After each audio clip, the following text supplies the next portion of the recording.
మన గ్రూప్ కుటుంబ సభ్యులందరికీ నమస్కారం. నేను చెప్పినట్టుగా సముద్రము ఆ అంచున కనిపిస్తున్నది భూమి, ఆ కొన కనిపిస్తున్నది భూమి. ఆ భూమి దగ్గర నుంచి ఈ ఇప్పుడు ఏదైతే గుడి ఉందో శివాలయము, అది దగ్గరగా 3 నుంచి 4 కిలోమీటర్ మధ్యలో ఉంటుంది. ఇది రోజు తిథుల ప్రకారము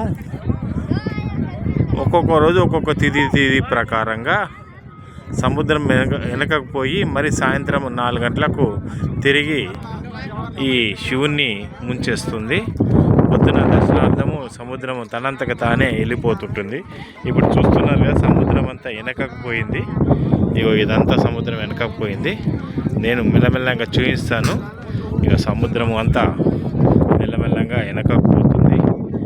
ఇది గుజరాత్ జిల్లాలోని ఉన్న విచిత్రము, భగవంతుడి సృష్టి. ఇది రోజు సముద్ర నీళ్ళతోటి ఈ శివుని అభిషేకం అది స్వయంగా చేస్తుంది. రోజంతా ఒక పొద్దున 8 గంటలు మాత్రమే దర్శనానికి ఉంచి మిగతా టైంలో అంతా సముద్రంలోనే ఉంటారు ఈ పరమేశ్వరుడు.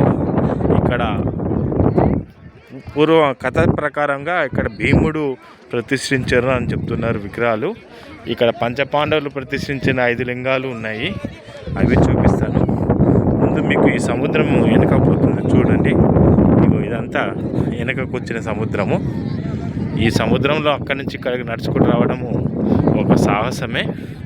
ఎందుకంటే విపరీతమైన బురద, ఆ బురదలలో పాములు, తేళ్ళు ఏంటివేంటివో ఉన్నాయి. ఆ బురద కూడా మీకు చూపిస్తున్నాను చూడండి. మనుషుల అడుగులు కూడా ఉన్నాయి. ఈ విధంగా రావాల్సి వస్తుంది లోపలికి, ఈ విధంగా రావాల్సి వస్తుంది. ఇక చూడండి, కనుచూపు మేరలో సముద్రము వెనకకు పోతూ ఉంది. ఇగోండి, ఇప్పుడు మేము పొద్దున్న నుంచి వచ్చాం కదా, ఇప్పుడు సముద్రము మెల్లమెల్లగా వెనకకి వెళ్తున్నది చూడండి.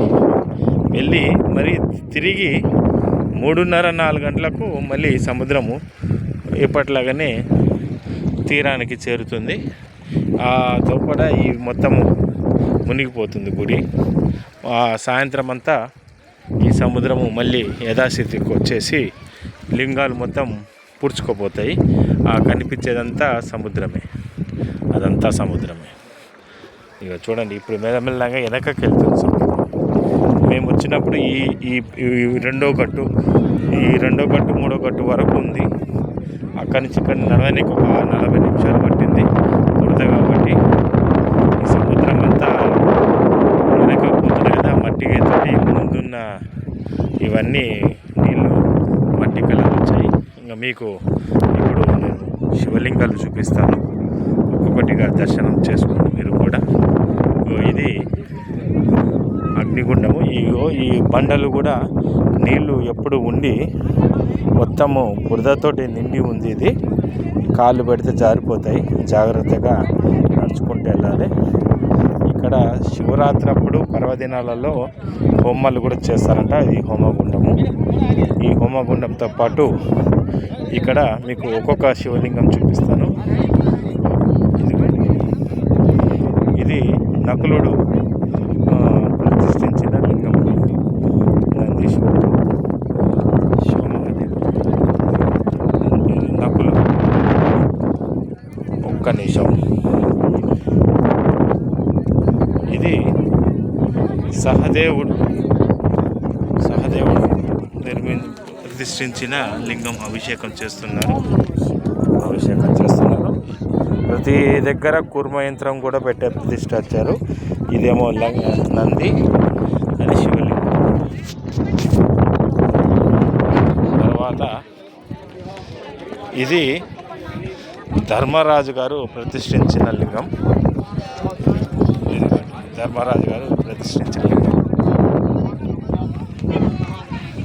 దీని తర్వాత ఇక్కడ జనాలందరూ నిలబడి పూజిస్తున్న లింగమే భీమలింగం. భీముడు ప్రతిష్ఠించిన లింగం. ఇక్కడ అందరూ అర్చనలు చేయించుకుంటున్నారు. ఈ అర్చనలు చేయించడం వల్ల చాలా పవిత్రం అంట.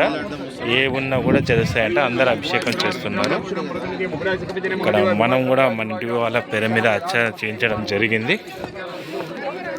ఇక్కడ ఇంకో విగ్రహం చూపిస్తున్నాను. ఇప్పటికి మీకు 4 విగ్రహాలు అయిపోయాయి. ఇది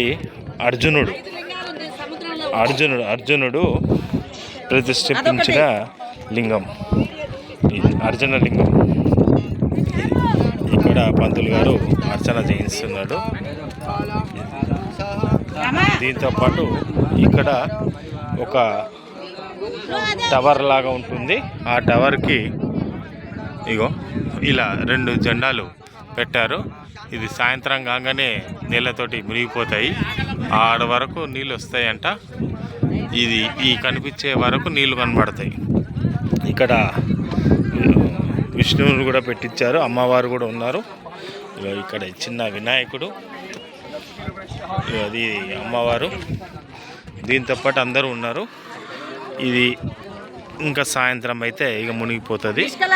కాబట్టి నిష్కలంక ఈ ప్రాంతము నిష్కలంక గుజరాత్ పట్టణంలో, గుజరాత్కి రాష్ట్రంలో ఉంటుంది దగ్గరగా. ఇది మళ్ళీ సాయంత్రము తిరుగు సముద్రం 3 గంటలకల్లా ఈ ముంచేస్తుంది. వీరందరూ దర్శించుకుంటారని చేస్తున్నాం. ఓం నమ శివాయ, ఓం నమ శివాయ. మా టీంలో 40 మంది అందరం కలిసి ఈ పవిత్రమైన గుడి దర్శించుకోవడం జరిగింది. ఈ సముద్రం నీళ్ళే, కొన్ని నీళ్ళు ఉంచారు. ఇది ఓకే. నమ శివాయ.